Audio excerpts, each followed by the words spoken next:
கொண்டு போய் கொண்டிருக்கும் பொழுது எதிரில் ஒரு பெண்ணு வருது. ஒரு பெண்ணு வந்து கடந்து வர்றாங்க. அவங்க வந்து ஹசாம் என்ற கோத்திரத்தை சேர்ந்த ஒரு பெண்மணி. அவங்க வந்தவன என்ன செய்யறாங்கன்னு கேட்டா ஃபஜஅலல் ஃபலுரு யன்துரு இலைஹா வ தன்துரு இலைஹி. இந்த ஃபலுலை என்ன செய்யறாரு, பின்னாடி ரசூலுல்லாஹ்வுக்கு பின்னாடி உட்கார்ந்து இருந்துகிட்டு அந்த பொம்பளையை பார்க்கிறார். ஒரு பொம்பளை வருது, அந்த பொம்பளை இவர் பார்க்கிறாரு, அந்த பொம்பளையும் இவரை பார்க்கிறாள். நபிகள் நாயகம் ஸல்லல்லாஹு அலைஹி வஸல்லம் என்ன செய்யறாங்கன்னு கேட்டா இவர் பின்னாடி உட்கார்ந்து இருந்தா கூட என்ன செய்யறாங்க, மனிதனுடைய அந்த இயல்புகள் அவங்களுக்கு தெரியும் இல்லையா, பார்த்துருப்பாங்கல்ல. அவங்க டக்குன்னு நினைச்சிட்டாங்க, பார்த்தா திரும்பி மறுபடியும் பார்த்துட்டு இருக்காரு. உடனே ரசூல் ஸல்லல்லாஹு அலைஹி செய்யறாங்கன்னு கேட்டா நபி ஸல்லல்லாஹு அலைஹி வஸல்லம் யஸ்ரிஃபு வஜ்ஹல் ஃபضலி இலா ஷிக்கில் ஆகிர். ஃபضலுடைய மூஞ்சி என்ன செய்யறாங்க, இப்படி பார்த்துட்டு இப்படி திருப்புறாங்க. என்ன அங்க பாக்குற, இப்படி திரும்பு அப்படின்னு சொல்லி என்ன செய்யறாங்க, கையை விட்ட ஒரு தலையை இப்படி திருப்பி அந்த பொண்ணை பார்க்காம ஆக்குறாங்க. அப்படி அப்ப அந்த பொம்பளை ஒரு கேள்வி கேட்குது. என்ன கேட்குதுன்னு கேட்டா, தகப்பனார் வயசான ஒரு ஆளு, அவர் வந்து ஹஜ்ஜு செய்யவே முடியாது, நான் ஹஜ்ஜு கடமை ஆயிடுச்சு, அவருக்கு நேர்ச்சி பண்ணிட்டாரு, அப்ப அந்த செய்ய முடியாது, அவருக்கா நான் ஹஜ்ஜு செய்யலாமான்னு கேட்கறாங்க. அது கேட்கத்தான் வர்றாங்க. கேள்வி கேட்க வந்த அந்த பொம்பளைய இவர் வந்து பார்க்கிறாரு, திரும்புறாரு. இது எங்க இருக்குன்னு கேட்டா சஹீஹுல் புகாரியில 1513வது ஹதீஸ்லையும் நீங்கள் பார்க்கலாம், 1855வது ஹதீஸ்லையும் பார்க்கலாம். இதே சம்பவத்தை 6228 புகாரி தான் 6228வது ஹதீஸ்ல என்ன போட்டிருக்குன்னு கேட்டா அக்பலத்து இம்ராத்துன் மின் ஹஸ்அம வலியத்துன். ரொம்ப பர்சனாலிட்டியான ஒரு பெண்ணு. வலியத்துன்னா ரொம்ப பிரகாசமான மூஞ்சி உடைய, ரொம்ப ரொம்ப ஒரு கவர்ச்சிகரமான ஒரு தோற்றமுடைய ஒரு பெண் வந்து ரசூல் ஸல்லல்லாஹு அலைஹி வஸல்லம் அவர்கள்ட்ட மார்க்க விளக்கம் கேட்டார். ஃபதஃபிகல் ஃபضலு யன்துரு இலைஹா. ஃபضல் இப்னு அப்பாஸ் அவர்கள் அந்த பெண்ணை திரும்பி பார்க்க ஆரம்பித்தார். வ அஜபஹு ஹுஸ்னுஹா. அவளுடைய அழகு அவரை கவர்ந்தது, ஈர்த்தது. வந்த ஒரு பெண்ணுடைய அழகு அவரை ஈர்த்தது அப்படின்னு வருது. இதுல அழகான பெண் என்று வேற வருது, அந்த அழகு இவரை ஈர்க்குது என்று வேற வருகிறது. இதுல புகாரியில் 6228வது ஹதீஸ்ல. அதே மாதிரி திருமதியில 811வது ஹதீஸ்ல என்ன இருக்குன்னு கேட்டா வஸ்தப்தத்துஹு ஜாரியத்துன் ஷாபத்துன். இளமை ததும்பிய ஒரு பெண் நபிகள் நாயகம் ஸல்லல்லாஹு அலைஹி வஸல்லம் அவர்கள்ட்ட மார்க்க தீர்ப்பு கேட்டால் என்று வருகிறது. அப்ப இந்த மூணை வைத்து பார்க்கும் பொழுது நமக்கு என்ன செய்தி கிடைக்கிறது என்பதை இன்ஷா அல்லாஹ் நம்ம நாளைக்கு பார்ப்போம்.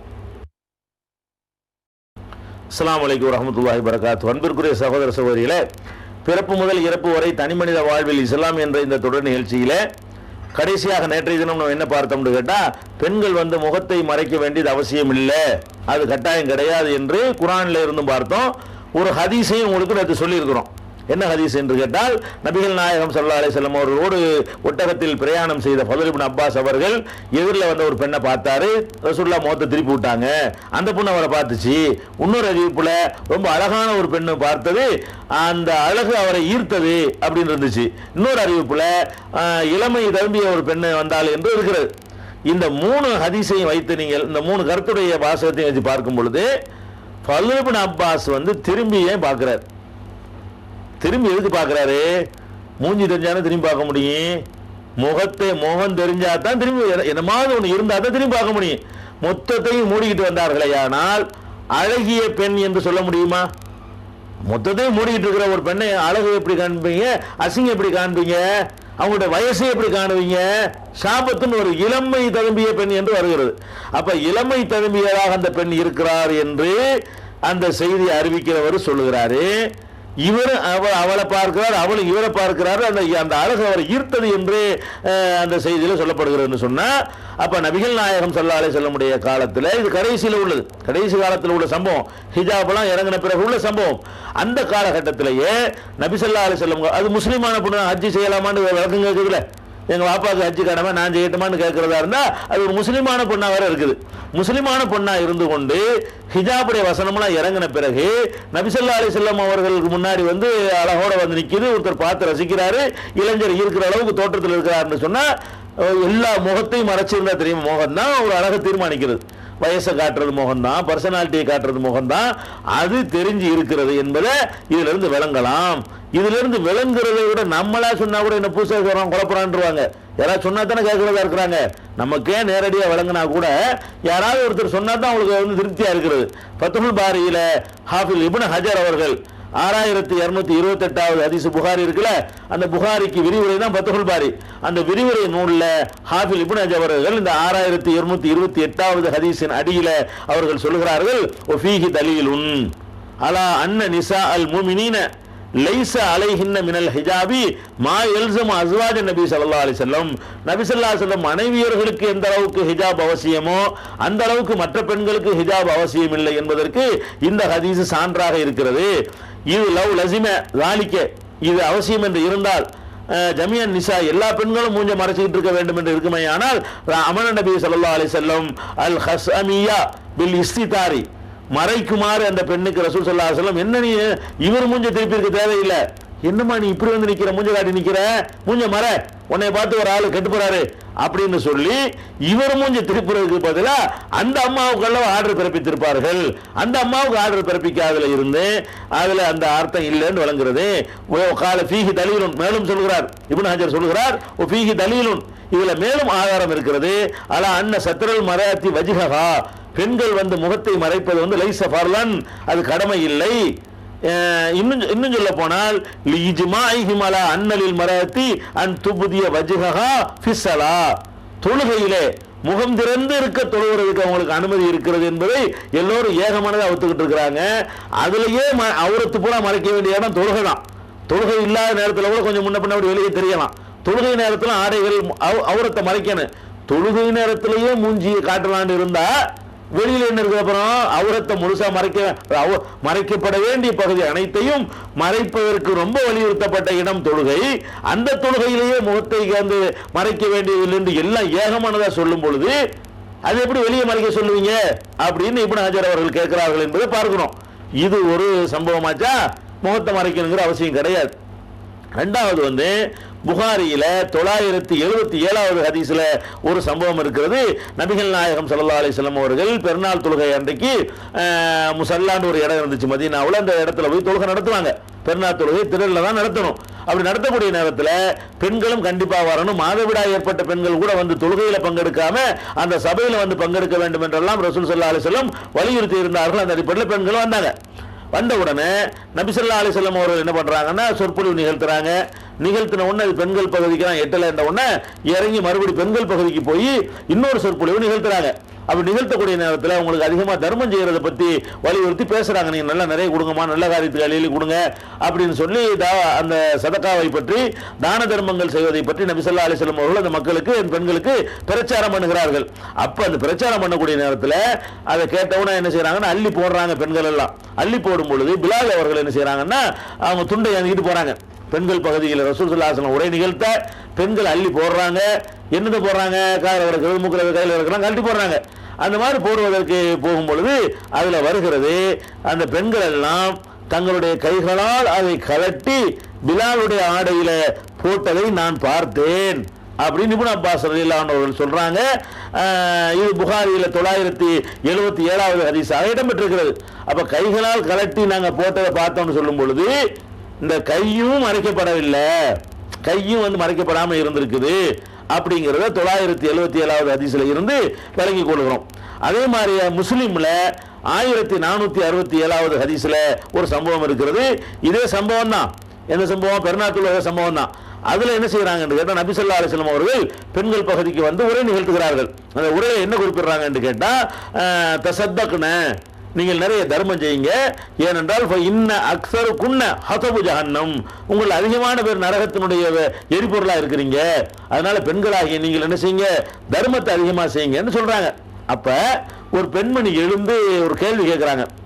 அந்த கேள்வி கேட்கிற பெண்ணை பத்தி வரும்பொழுது வருது, இப்போ காமத்து இம்ராத்துன் மின் சித்தத்தின் நிசாயி சஃபாவுல் ஹத்தைனி, இரண்டு கண்களும் நல்ல கருப்பாக இருக்கக்கூடிய ஒரு பெண்மணி எழுந்து, கண்ணங்கள் கருத்த ஒரு பெண்மணி எழுந்து ஒரு கேள்வி கேட்டார்னு வருது. அந்த கேள்வி, ஏன் நாங்க மட்டும் நரகத்துக்கு ரொம்ப போகணும்? அப்ப ரசூல் ஸல்லல்லாஹு அலைஹி வஸல்லம் நீங்க நிறைய சபிக்கிறீங்கல்ல, கணவனுக்கு நன்றி கெட்டத்தனமா நடக்கிறீங்கல்ல, அதுதான் காரணம்னு சொன்னாங்கன்னு ஒரு அதெல்லாம் பாயிண்ட் என்ன தெரியுமா? ஒரு பொம்பளை கேள்வி கேட்டுச்சுன்னா பொம்பளை கேள்வி கேட்டுன்னு சொல்ல வேண்டியதானே, அது சொல்லக்கூடிய சகாபி சொல்றாரு, அவங்களுடைய கன்னம் வந்து கருப்பா இருந்துச்சுங்கிறாரு. கன்னம் கருப்பா இருந்துச்சுன்னு சொல்வதா இருந்தால் என்ன செஞ்சிருக்கணும், முகம் தெரிஞ்சிருந்தால் தான் கன்னம் கருப்பு என்று என்ன செய்ய முடியும், கன்னத்தினுடைய வண்ணத்தை நிறத்தை வந்து சொல்ல முடியும். இது முஸ்லிம்ல 1467வது ஹதீஸ்ல நம்ம பார்க்கலாம். அதனால முகத்தை மறைக்கணும் என்று சொல்வதற்கு வந்து எந்த ஒரு சான்றுமே முகாந்திரமே இல்லை. அப்ப கையை மறைக்கிறது இல்லைன்னு ஆதாரங்களை பார்த்துட்டோம். அதுக்கடுத்து என்னன்னு கேட்டா இன்னொரு சம்பவத்தையும் பார்க்கலாம். நபிகள் நாயகம் ஸல்லல்லாஹு அலைஹி வஸல்லம் காலத்துல பெண்கள்லாம் என்ன செய்வாங்கன்னு கேட்டா ஒரு பெரிய போர்வை முழு உடலை மறைக்கக்கூடிய ஆடையை பொருத்தி கொண்டு தொழுகைக்கு வருவாங்க. எங்க வருவாங்க, சுபுஹ் தொழுகைக்கு வருவாங்க. குன்ன நிசாவுல் மூமினாத்தி யஷ்ஹதுன மா ரசூலுல்லாஹி ஸல்லல்லாஹு அலைஹி வஸல்லம் ஸலாத்துல் ஃபஜ்ர். மூமினான பெண்கள் எல்லாம், முஸ்லிமான பெண்கள் எல்லாம் நபி ஸல்லல்லாஹு அலைஹி வஸல்லம் அவர்களோடு வந்து ஃபஜ்ருடைய தொழுகையில பங்கெடுத்துக் கொள்வார்கள். அப்படி பங்கெடுத்துக் கொள்ளும் பொழுது என்ன செய்வாங்கன்னு கேட்டா உடலை பூர்த்தி கொண்டு பங்கெடுப்பார்களாம். பங்கெடுத்து விட்டு சும்மா என் கலிபுன இலா புயூத்திஹின்ன ஹீன யக்லீன ஸலா, தொழுகை முடிந்த பிறகு வீடுகளுக்கு செல்வார்கள். அது ஆயிஷா நாய் சொல்லும்போது சொல்றாங்க, லா யரிஃபுஹுன்ன அஹதுன் மினல் கலஸ், இருட்டின் காரணமாக அவர்கள் இன்னார் என்று யாரும் அறிந்து கொள்ள முடியாது. அதாவது சுபுகு தொழுகைய நல்ல நிலம் தெளிஞ்சவன தொழ மாட்டாங்க ரசூல் ஸல்லல்லாஹு அலைஹி வஸல்லம். இருட்டு இருக்கும்போது தொழுதுட்டு வெளியே வந்து பார்த்தா இதுதான் இருக்கும். அதாவது ரொம்ப விடிஞ்சு தொழுகிறாங்கல்ல, வெளியே வந்து பார்த்தா வெள்ளன்னு வெளிச்சமா போயிடுது. அந்த மாதிரி தொழுவாம ரசூல் ஸல்லல்லாஹு அலைஹி வஸல்லம் சுபுஹ் தொழுகை எப்படி தொழுவாங்கன்னு கேட்டா அதனுடைய அவ்வள் வக்தில் தொழுவாங்க. சுபுஹுடைய அந்த கிழக்கு வெளுத்த உடனே என்ன செய்வாங்க, தொழ ஆரம்பிச்சிருவாங்க. அதுல இருந்து ஒரு மணி நேரத்துக்கு பிறகுதான் அந்த வெளிச்சங்கள் பரவ ஆரம்பிக்கும். அந்த மாதிரி வரும்பொழுது ஆயிஷா நாய் சொல்றாங்க, நாங்கெல்லாம் சுபுஹ் தொழுகைக்கு பெண்கள்லாம் என்ன செய்வோம், போவோம், தொழுது வெளியே வருவோம். இருட்டா இருக்கிற காரணத்தினால இந்த பொம்பளை தான் அந்த பொம்பளை தான் யாருக்கும் அறிஞ்சிக்கிற இயலாதுங்கிறாங்க. அப்ப இது எங்களுக்கு கேட்டா புகாரியில 578, 372, 867, 872 இந்த நம்பர்ல புகார்ல இருக்கிறது. இதுல நமக்கு என்ன விளங்குதுன்னு கேட்டா இருட்டா இருந்ததுனாலதான் ஆள் யாருன்னு தெரியலங்கிறாங்க. மொத்தத்தையும் மறைச்சி இருந்தாங்கன்னு சொன்னா இது வெளிச்சமா இருந்தாலும் தெரியாது. இது இருட்டா இருந்ததுனால் யார் என்று அவங்கள வந்து கண்டுபிடிக்க இயலாது, எந்த பொம்பளை இதுன்னு தெரியாது. ஏன்னா சுபுஹ் தொழுது வெளியே வரும்போது இருட்டா இருக்கும், ஸ்ட்ரீட் லைட்லாம் கிடையாது, பள்ளியில் லைட் போட்டு வச்சிருக்க மாட்டாங்க. அதனால வெளியே வந்தாங்கன்னா இருட்டு தான். அப்ப இருட்டிலேயே தொழுது சுபுஹ் தொழுகை முடிச்சுட்டு வரும்போது முகம் தெரியாத காரணத்தினால இன்னார் என்று அறிய முடியாது என்று சொல்றாங்க. அப்ப இருட்டை காரணம் காட்டுறது என்ன வழங்குதுன்னு கேட்டா அந்த இருட்டு இல்லாமல் இருந்திருக்குமையானால் இன்னார் என்று அறிந்து கொள்ள முடியும். இருட்டா இருந்ததுனால யாருன்னு தெரியல, இருட்டு இல்லைன்னா தெரிஞ்சிருக்கும். எப்படி தெரிஞ்சிருக்கு, மூஞ்சி வச்சுதான் ஆள் தெரியும். ஒரு ஆள் யாருங்கிறது வந்து கையை வச்சு காலை வச்சு தெரியுது, ரொம்ப நெருக்கமான தொடர்புள்ள சொல்ல முடியும். பொதுவாக ஒரு ஆளை அடையாளம் காட்டி சொல்வதற்கு யூஸ் ஆகக்கூடியது வந்து மூஞ்சி தான், முகம்தான். அப்ப முகம் வந்து மறைக்கப்படாவிட்டால் மட்டும்தான் இந்த வாசகத்தை ஆயிஷா நாயகி அவர்களால் சொல்லி இருக்க முடியும். புகாரியில 578, 372, 867, 872 என்பது இந்த ஹதீஸில் நீங்கள் பார்க்கலாம். அதே மாதிரி நபி ஸல்லல்லாஹு அலைஹி வஸல்லம் அவர்கள்ட்ட வந்து ஒரு சஹாபி கேட்கிறார், ஜரீர் இப்னு அப்துல்லா கேட்கிறாரு. இது முஸ்லிம்ல 4018வது ஹதீஸாக பதிவு செய்யப்பட்டிருக்கிறது. என்ன கேட்கிறாருன்னு கேட்டா சால்து ரசூலுல்லாஹி ஸல்லல்லாஹு அலைஹி வஸல்லம் அன் நௌரில் ஃபஜா, திடீரென்று நம்ம ஒரு பெண்ணை பார்த்துறோம், அதை பற்றி நான் கேட்டேன். அதாவது பர்பஸா திட்டமிட்டு பார்க்கணும்னு ஒளிஞ்சு நின்று பார்க்கறது அது ஒரு டைப்பு. அப்படி இல்லாம நம்ம வாட்டு போய் திரும்ப ஒரு பொம்பளை பார்த்துட்டோம், ஆமா கவர்ச்சியான பொம்பளை வருது, நம்ம பார்வை விழுந்துருச்சு.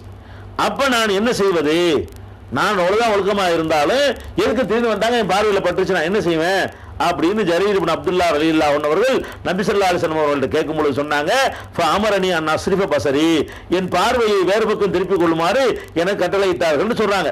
அப்ப எல்லாமே முஸ்லிம்களா இருக்கக்கூடிய நேரத்தில் அவங்க வந்து எல்லாருமே இப்படி மூடிக்கிட்டு போனாங்கன்னு சொன்னா திடீர்னு பொம்பளை என்னதை பார்க்கறதுன்னா எல்லாத்தையும் மூடிக்கிட்டு போற பொம்பளைகிட்ட என்னத்தை போய் பார்க்கறதுக்கு என்ன இருக்கு, அவ முகத்தை திருப்பனு ஒண்ணுமே துணி தானே பார்க்க போறீங்க, அவ முகத்தை திருப்பிக்கன்னு சொல்வதில் இருந்த அங்க பார்ப்பதற்கு என்னமோ ஒரு மிச்சமா இருக்குன்னு அர்த்தம் ஆகுது. எல்லாத்தையும் மூஞ்சி தெரிஞ்சாதான் அந்த வாசகத்தை சொல்ல முடியுமே தவிர மொத்தத்தையும் மறைச்சிட்டு இருந்தாங்கன்னு சொன்னா அது சொல்ல இயலாது என்பதை நம்ம என்ன செய்யலாம், விளங்கிக்கலாம். இது முஸ்லிம்ல 4018வது ஹதீஸ்ல இடம்பெற்றிருக்கிறது. அப்ப இதெல்லாம் வந்து முகத்தை மறைக்க வேண்டும் என்று சொல்லக்கூடியவர்களுடைய கருத்துக்கு வந்து சரியில்லைங்கிறது விளங்குறது. அதே நேரத்தில் ஆயிஷா நாயகி அவர்கள் வந்து ஹஜ்ஜுக்கு போயிருக்கக்கூடிய நேரத்தில் எதிரில் யாராவது வந்தாங்கன்னு சொன்னால் அவங்க என்ன செய்வாங்கன்னு கேட்டால் அவங்களுடைய இதை கொண்டு முகத்தை மறைச்சிக்கிடுவாங்க, ஆளுக்கு போனோன்னு அதை வந்து திறந்துக்கிடுவாங்க அப்படிங்கிற மாதிரியான கருத்தில் அபுதாவுது 1562, அகமது 22,894 ஆகிய ஹதீஸ்களில் வருது. இந்த ஹதீஸுடைய அறிவிப்பாளர்கள் நிறைய பிரச்சனை இருக்குது. அப்படியே இல்லாட்டா கூட ரசூலுல்லாஹ்வுடைய மனைவிமார்கள் மற்ற பெண்களை போல இல்லைன்னு தனிச்சட்டம் அல்லாஹ் சொல்றான். பின்னாடி நம்ம சொல்லுவோம், அவங்களுக்கு வந்து கூட வீட்டை விட்டு வெளியே போகக்கூடாது. உங்களுக்கு அந்த மாதிரி கர்ணபி யூத்திக்குன்ன உங்கள் வீடுகளில் இருங்கள். உலா தபர்ருஜுன தபர்ருஜல் ஜாஹிலியத்தில் ஊலா, முந்தைய கால அறியாமை கால பெண்கள் செஞ்ச மாதிரி நீங்க தெரியாதீங்க, தெருத்தரவா தெரியாதீங்க அப்படின்னு எல்லாம் சொல்லி காட்டுகிறான். அதே மாதிரி லஸ்துன்னக மினனிசா, நபியுடைய மனைவியரே யானிசா நபி, நபியுடைய மனைவியரே நீங்க மற்ற பொம்பளை மாதிரி கிடையாது. உங்கள ஒரு ஆள் தப்பு செஞ்சா 2 தண்டனை, உங்கள ஒரு ஆள் நன்மை செஞ்சா 2 நன்மை கொடுப்பேன், 2 மடங்கு பரிசு தருவேன். அப்படி எல்லாம் அந்த வசனத்தில் சொல்றதுனால நபி ஸல்லல்லாஹு அலைஹி வஸல்லம் மனைவி ஆயிஷா நாயகி வந்து யாராவது வந்து அப்படி மூஞ்ச மறைச்சிக்கிட்டாங்க என்பதிலிருந்து அது பொதுவாக எல்லாரும் மறைச்சி இருக்கல என்று விளங்குறது. அந்த ஹதீஸ் ஆதாரபூர்வமானதாக இல்லை, அதை விட்டுருங்க. அதனால வந்து இந்த முகத்தை மறைத்தல் என்பதற்கு எந்த ஒரு சான்றும் கிடையாது. கண்ணு மட்டும்தான் தெரியணும், அல்ல மொத்த மூஞ்சியும் தெரியக்கூடாது. அது இன்னும் சொல்ல போனா அதுதான் இன்றைக்கு மற்றவர்கள் அதிகமாக விமர்சிக்கப்படுகிறது. மார்க்கம் சொல்லாத ஒன்றை நம்மளா செஞ்சுக்கிட்ட காரணத்தினால சில பிற்போக்கான சிந்தனை உள்ளவர்கள் அதுதான் மார்க்கம் என்று சொல்லி தந்ததுனால இந்த மாதிரிலாம் தெளிவாக ரசூல் ஸல்லல்லாஹு அலைஹி வஸல்லம் காலத்தில் நடந்திருக்கும் பொழுது அதை மாத்துறதுக்கு அதை மறைக்கிறதுக்கு திருத்துறதுக்கு நம்ம யாருங்க? முகம் தெரியணும். முகம் தெரிகிற மாதிரி தான் வெளியே அந்நிய ஆண்களுக்கு மத்தியில் கூட முகமும் கையும் தெரியலாங்கிறது எடுத்து போட்டாங்கன்னு விளங்கிருச்சு. கை தெரியலாம், முகம் தெரியலாம், முகத்தை மறைச்சிக்கன்னு சொல்வார்களே, ஆனால் அது வந்து சரியில்லாத வாதங்கிறது விளங்கிக்கணும். இன்னும் சொல்ல போனா இது மார்க்கறியா முடிஞ்சு போச்சு. நான் இப்ப சொல்லக்கூடிய ஆதாரத்துக்கான சொல்லலை, கூடுதல் விளக்கத்துக்காக வேண்டி. இந்த விளக்கத்தை நீங்க ஏற்றுக்கிறாட்டாலும் சரி, அது வந்து நீங்க வேற மாதிரி நினைச்சாலும் சரி, இது ஆதாரத்துக்கு நான் சொல்லவில்லை, கூடுதல் தகவலுக்கு சொல்லுகிறேன். இந்த முகத்தை மறைக்கிறதுனால என்ன ஏற்படுதுன்னு கேட்டா 2 விதமான கேடு ஏற்படும். அதனால உள்ள ரிசல்ட் என்ன 2 கேடு ஏற்படும் கேட்டா, இந்த முகத்தை மறைச்சிக்கிட்டு போறதுனால என்ன செய்யறான்னு கேட்டா இது ஒரு கவசமா யூஸ் ஆகுது அப்படின்னு நினைக்கக்கூடிய ஆண்களும் கெட்ட செயல் செய்யறவர்களும் கேடு வெட்டவர்களும் இந்த மாதிரி அதை போட்டுக்கிட்டு கிரிமினல்கள்லாம் தப்பிச்சு போவான். இதை ஒரு சாதனமா கருவியா பயன்படுத்தி கொண்டு அது மாதிரி போறாங்கிற தெரிய வரும் பொழுது எல்லாரும் சோதனைக்கு உள்ளாக்கப்படுவார்கள். இதை ஒரு கருவியாக பயன்படுத்தக்கூடிய கவசமாக, தவறுகளை மூடி மறைக்கிற கவசமாக சில பேர் பயன்படுத்துவதற்கும் வாய்ப்பு இருக்கிறது. முகம் தெரிகிறவன் தப்பு செய்ய மாட்டான், முகத்தை மறைச்சா தப்பு செய்ய தூண்டும். அதனால பல பேரும் வந்து இந்த மாதிரி சினிமாவில எடுத்து அசிங்கப்படுத்துறாங்க.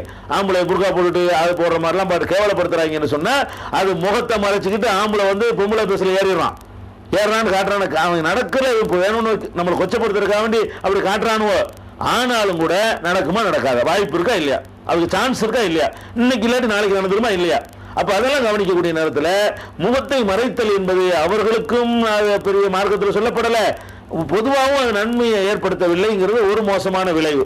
இரண்டாவது மோசமான விளைவு என்ன என்று கேட்டால், ஒவ்வொரு மனிதனுமே தான் யார் என்று இனங்காணப்படுற மாதிரி நடந்தால் தான் தப்பு செய்ய மாட்டான். அல்லாஹ்வுக்கு பயந்து தப்பு செய்யாதவன் அது ரொம்ப குறைவா இருப்பான். பெரும்பாலும் நம்ம தப்பு செய்யாம இருக்கிற காரணம் என்னன்னு கேட்டா, இந்த அவன் பார்த்துட்டானா இவனு பார்த்துட்டானா, அவர் தெரிஞ்சாலா இருக்காரு இவர் தெரிஞ்சாலா இருக்காரு, நமக்கு நம்மளுடைய மரியாதை போயிருமே, மானம் போயிருமோ, வாப்பாட்ட சொல்லுவாரு அம்மாட்ட சொல்லிடுவாரு, இந்த மாதிரியான ஒரு பயம் தான் நம்மளை அந்த மாதிரி நடக்க சொல்லுகிறது. அப்ப அதனாலதான் உள்ளூர்ல ஒழுங்கா இருக்கணும், வெளியூர்ல தப்பு செய்வான், சொந்த ஊர்ல தப்பு செய்ய மாட்டான். எங்கேயாவது போய் என்ன செய்வான், தப்பு செய்வாங்க, அவன் யாருன்னு தெரியாது, பார்த்துட்டு போறான், அவன் யார்கிட்ட சொல்ல போறான் அப்படிங்கிறதுனால வெளியே போய் தப்பு செய்யறாங்க.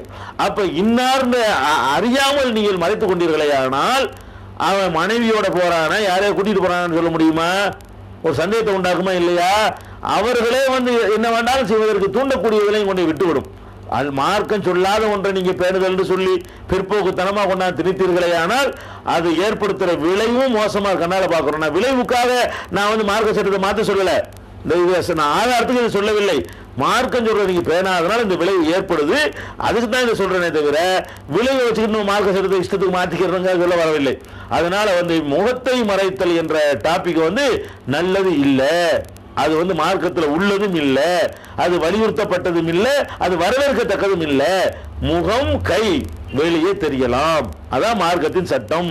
யார் என்று தெரிய வேண்டும், வெளியே போனால் இன்னார் என்று தெரிந்தால் தான் நமக்கு சேஃப்டி. அது இப்ப நான் ஆம்பளையா இருக்கேன், என்னை யாருன்னு தெரியாம ஒரு ஆம்பளை இப்படி போட்டுட்டு போனான்னு வைங்களேன், யாருன்னு தெரியாம நான் என்ன செய்வேன்ல, என்ன யாருன்னு பார்க்கலங்கும் போது ரமணால கூட போட்டுட்டு பீடி குடிச்சிட்டு போவேன், தின்னுட்டு போவேன், ஐஸ்கிரீம் சாப்பிட்டு போவேன், எவனும் என்னை பார்க்க மாட்டான்.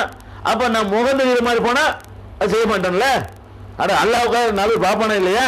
அப்ப நம்முடைய முகம் தெரிகிற மாதிரி நடமாடுவதுதான் நம்முடைய ஈமானுக்கு பாதுகாப்பு, நம்முடைய நன்னடத்தைக்கு பாதுகாப்பு, நம்முடைய ஒழுக்கத்துக்கு பாதுகாப்பு, இல்லைன்னா நாமளே பிறழ்வதற்கு தவறி விடுவதற்கு அது தூண்டுதலாக அமைந்து விடும் என்பதை நீங்கள் கவனத்தில் வைத்துக் கொள்ள வேண்டும்.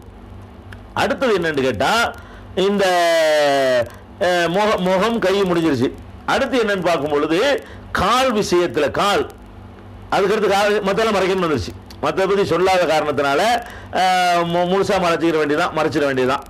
அதுக்கப்புறம் என்ன வரும்னா கால்கள் பிரச்சனை வருது.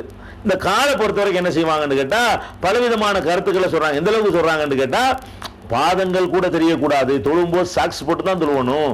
பெண்கள் சைதாவுக்கு போகக்கூடிய நேரத்தில் காலுறை சாக்ஸ் அணிந்து கொண்டு தான் தொழ வேண்டும். அவங்களுடைய மேல் பாதம் மாத்திரம் இல்லாமல் உள்ள அந்த உள்பாதம் இருக்கு பாருங்க, அதுகள் கூட தெரியக்கூடாது என்றெல்லாம் அவங்க சட்டங்களில் எழுதி வைத்திருக்கிறார்கள், பயான் பண்ணுகிறார்கள், மக்களுக்கு சொல்லுகிறார்கள். பெண்களுடைய மதரசாக்கள், ஆலிமாக்களை உருவாக்குகிற மதரசாக்களிலும் கூட இப்படித்தான் பெரும்பாலும் என்ன செய்கிறார்கள், போதிக்கிறார்கள் என்பதை பார்க்கிறோம். ஆனால் இந்த பாதங்களை மறைக்கிற சம்பந்தமாக அது என்ன மார்க்கத்தில் சொல்லப்பட்டிருக்கு என்பதை சில ஹதீஸ்களை நீங்கள் வைத்து பார்த்தால் புரிந்து கொள்ளலாம். அதாவது நபி ஸல்லல்லாஹு அலைஹி வஸல்லம் சொன்னாங்க ஒரு சந்தர்ப்பத்தில், இந்த ஹதீஸ் நம்ம ஏற்கனவே உங்களுக்கு சொல்லி இருக்கிறோம் இந்த சம்பவத்தை, ஆனால் இது வேற ஒரு மேட்டரில் இருக்கிறது. அந்த சம்பவம் என்னன்னு கேட்டால், நபி ஸல்லல்லாஹு அலைஹி வஸல்லம் சொல்றாங்க, யார் ஒருவர் தன்னுடைய கீழாடையை கூடுதலாக அளவுக்கு மேல இருக்கிற அளவுக்கு மேல தொங்க விடுகிறாரோ, எவ்வளவுக்கு ஒரு ஆடை கீழே இறக்கலாமோ அதை விட கூடுதலாக யார் இறக்கிறாரோ, மஞ்சர்ற சௌபஹு ஹுயலா, பெருமைக்காக வேண்டி தன்னுடைய ஆடையை யார் அளவுக்கு அதிகமாக கீழே இறக்குகிறாரோ அவரை கியாமத்து நாளில் அல்லாஹ் பார்க்க மாட்டான் என்று நபி ஸல்லல்லாஹு அலைஹி வஸல்லம் சொன்னாங்க. இது ஆண்கள் பெண்கள் அத்தனை பேரும் இருந்த ஒரு பொது சபையில் தான் சொல்கிறார்கள். ஆம்பளை மட்டும் கூட்டி வச்சுக்கிட்டு சொல்லவில்லை. அந்த சபையில் பெண்களும் இருக்கிறார்கள், ஆதாரத்தோடு தான் சொல்றேன். அந்த சபையில் ஆண்களும் இருந்தார்கள், பெண்களும் இருந்தார்கள். அப்ப இந்த ஹதீஸை சொன்னோன்னே ஆம்பளை ரெண்டு பேருமே என்ன செய்யக்கூடாது, ரெண்டு பேருமே அவங்க இதை மறைக்க கூடாது. அதாவது கால்களை என்ன செய்யக்கூடாது, தொங்க விடக்கூடாது ஆடையை கீழே, அப்படிங்கிற கருத்து வரும். அப்ப இந்த ரசூல் ஸல்லல்லாஹு அலைஹி வஸல்லம் சொன்ன உடனே உம்மு சலமா அந்த இடத்துல இருக்கிறாங்க. ஃபகாலத் உம்மு சலமா கேட்கிறாங்க, ஃபகைஃப யஸ்னான நிசாஉ பியுலிஹுன்ன, பெண்கள் தங்களுடைய கீழாடைகளை என்ன மாதிரி வைத்துக் கொள்ள வேண்டும்? நீங்க ஆடையை அளவுக்கு அதிகமா கீழே இறக்கக்கூடாதுன்னு சொல்லிவிட்டீங்க. ஆம்பளைகளுக்கு பிரச்சனை இல்லை, பொம்பளைகளாகிய நாங்கள் என்ன செய்வது, எங்களுடைய கீழாடைகளை எந்த அளவுக்கு இறக்கிக்கலாம் அப்படின்னு கேட்கும் பொழுது இதுக்கு தான் சொல்றாங்க. ரெண்டு பேருக்கும் பொதுவாக சொல்லிட்டாங்க.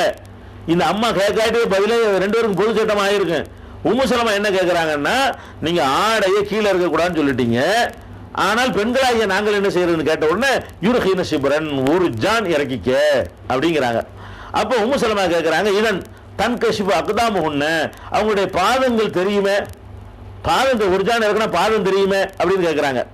கால அப்ப ரசூலுல்லாஹ் சொல்றாங்க, யுர்ஹினஹு திரான், ஒரு முளம் இறக்கிக்க, வலா யஸீதுன அலைஹி, அதை விட அதிகமாக்க கூடாது. இது ஹதீஸுங்க.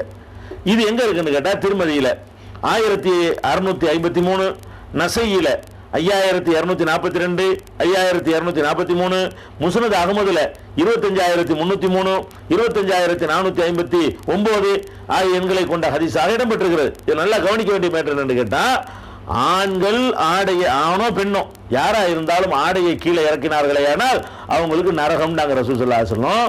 அப்ப பெண்கள் கேட்கறாங்க, அப்ப நாங்க என்ன பண்றது, நாங்களே இறக்கக்கூடாதா அப்படின்னு அவங்களா வாலண்டியரா கேட்கும்போது ரசூலுல்லாஹ் சொல்றாங்க, இல்ல நீங்க இறக்கிக்கிறலாம், ஒரு ஜான் இறக்கிக்கிறங்கிறாங்க. எங்க இருந்து ஒரு ஜான் அதுக்கு சொல்லப்படல, ஒரு ஜான் இறக்கிக்கிறீங்கன்னு சொல்றாங்களே தவிர ஒரு ஜான் எங்க இருந்து அளக்குறது, எங்க இருந்து ஒரு ஜான் சொல்லல. சரி, இப்ப உதாரணத்துக்கு எடுத்துக்கிறோமே, இப்ப புரிய வைக்கிறதா இருந்தா, இப்ப பாருங்க, இது கால் இருக்குல்ல, இது கரண்டை, இது வரைக்கும் அவங்க இயற்கை ஆடை அணிஞ்சிருக்காங்கன்னு வச்சுக்கிறங்க. ரசூல் ஸல்லல்லாஹு அலைஹி வஸல்லம் சொல்றாங்க, ஒரு ஜான் இறக்க சொல்றாங்க. இதுல இருந்து ஒரு ஜான் வச்சுக்கிறோம்.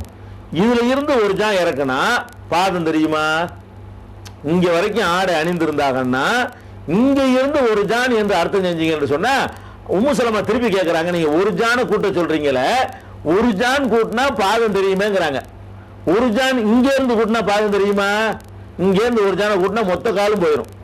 இங்க இருந்து ஒரு ஜான கூட்டினீங்கன்னா செஞ்சுறேன், பாதமெல்லாம் தெரியாது, கீழே இழுப்பட்டு தடுக்கி விடுற மாதிரி தான் இருக்கும். அப்ப ரசூலுல்லாஹ் சொல்றாங்க, ஒரு முழத்தை ஜாஸ்தியாக கேட்கறாங்க. எங்க இருந்து இங்க இருந்து வச்சுக்கிறோம், இங்க இருந்து ஒரு முழத்தை ஜாஸ்தியாக்குனா, ஒரு முழத்தை ஜாஸ்தியாக்குனா என்ன ஆகுதுன்னு மனுஷன் நடக்க இயலுமா? அப்ப இந்த எங்க இருந்து என்பது இது அல்ல, இல்ல வேற எது இல்ல, இதுதான் எல்லை. ஆண்கள் எந்த அளவுக்கு மறைக்கணுமோ கீழ்ப்பகுதியை அதை எல்லையா வைத்துக் கொண்டு இவ்வளவுக்கு பெண்கள் ஆட போடுறீங்க இல்லையா, இவ்வளவோட ஒரு ஜான கூட்டுங்கிறாங்க. ஒரு ஜான கூட்டுறோம். ஒரு ஜான கூட்டினோம்னா காலு தெரியும், பாதம் தெரியும். அப்ப ரசூலுல்லாஹ் சொல்றாங்க ஒரு முழம் கூட்டுங்கிறாங்க. இங்க பாருங்க, ஒரு முழம். ஒரு முழம் கூட்டிங்களா, பாதம் மறைஞ்சு சுத்தில ஒரு முழம் ஆயிடுச்சு. ஒரு முழம் போட்டா ஒரு முழத்துக்கு மேலேயும் கால் அங்கிட்டு தெரிஞ்சுன்னு சொன்னா வலா எசிதுன அலைஹி, அதை விட ஜாஸ்தி ஆக கூடாதுன்னு ரசூல் ஸல்லல்லாஹு அலைஹி வஸல்லம் சொல்றாங்க.